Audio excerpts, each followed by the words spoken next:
Comment décorer son sapin? On se retrouve au pied de mon sapin que je viens de décorer en famille et je vais vous donner quelques idées pour décorer le vôtre. La décoration du sapin fait aujourd'hui partie de nos traditions de Noël. Mais y a-t-il vraiment un lien en fait entre Noël et le sapin? À quand remonte cette tradition du sapin de Noël? Je vais vous en toucher deux mots et ensuite nous verrons mes idées de décoration. C'est parti!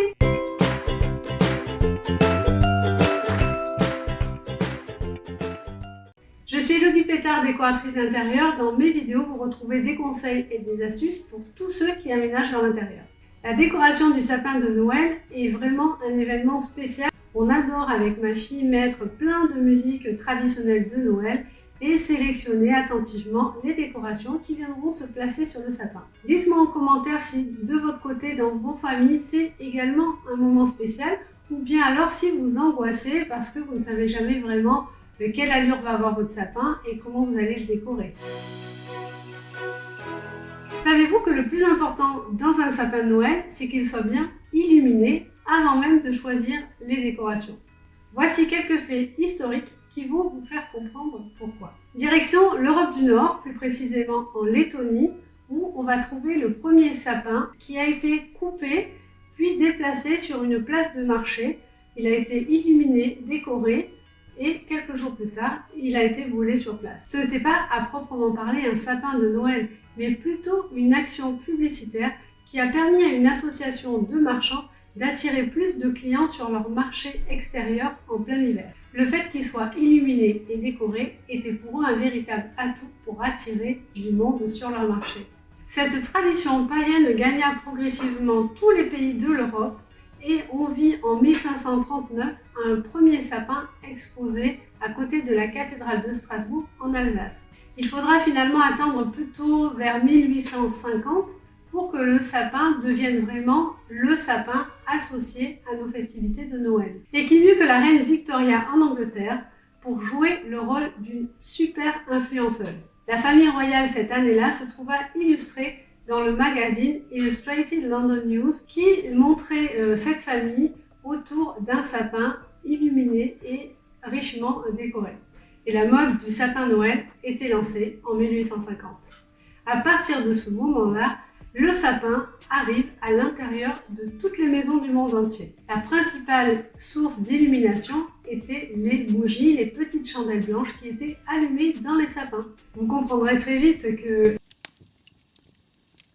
ces bougies réelles et magnifiques furent rapidement remplacées par des guirlandes électriques qui furent inventées en 1882. C'est donc une tradition païenne qui s'installe tout doucement dans nos habitudes lors des fêtes de Noël. Si on parle maintenant de décoration, jusqu'aux années 1900, il n'y a aucun consensus sur la façon de décorer son sapin. Les premières guirlandes d'ailleurs qui apparaissent sur les sapins sont des guirlandes qui sont fabriquées à base de pop-corn. Dans les familles un peu plus aisées, par contre, là c'est la tradition des petits filaments dorés que l'on rajoute sur le sapin. Les premières boules de Noël apparaissent également pour compléter ces guirlandes électriques. On remarque d'ailleurs que sur les photos de l'époque, les cadeaux sont emballés très simplement dans du papier. Aujourd'hui, cette habitude revient en force avec les cadeaux simplement emballés dans du papier craft, du papier journal ou encore dans des tissus que l'on réutilise d'une année sur l'autre. La décoration du sapin de Noël est véritablement une affaire de goût personnel. Il n'y a aucune raison historique pour choisir une couleur ou encore une autre. C'est vraiment l'esprit de Noël que l'on a envie de transfigurer dans la décoration du sapin. Si vous souhaitez quand même respecter cette histoire du sapin qui est à l'origine d'être illuminé, partez directement sur des guirlandes qui utiliseront un blanc chaud légèrement jaune. Si vous avez des enfants, je suis sûre qu'ils adoreront avoir des guirlandes qui clignotent et des guirlandes colorées avec des effets. Aucun problème, faites-vous plaisir. Regardons un petit peu maintenant les couleurs qui peuvent vous inspirer sur votre sapin de Noël. Commençons par le sapin tout blanc, un sapin très sage qui évoque la neige et la montagne. Vous pouvez donner un petit peu plus de caractère à votre sapin blanc en y ajoutant de vraies pommes de pin naturelles. Vous pouvez réaliser un sapin monochrome. À ce moment-là, toutes les décorations seront de la même couleur et vous allez jouer sur les textures, sur le mat, sur le brillant pour donner plus de relief à votre sapin. Toutes les couleurs sont permises, mais le rouge reste un grand classique. Ensuite, il est intéressant de mixer une couleur avec de la brillance. À ce moment-là, vous ajouterez à la couleur de votre choix soit de l'argenté, soit du doré. Ça donnera à votre sapin un air de fête accentué. Le sapin blanc et doré reste un sapin très chic.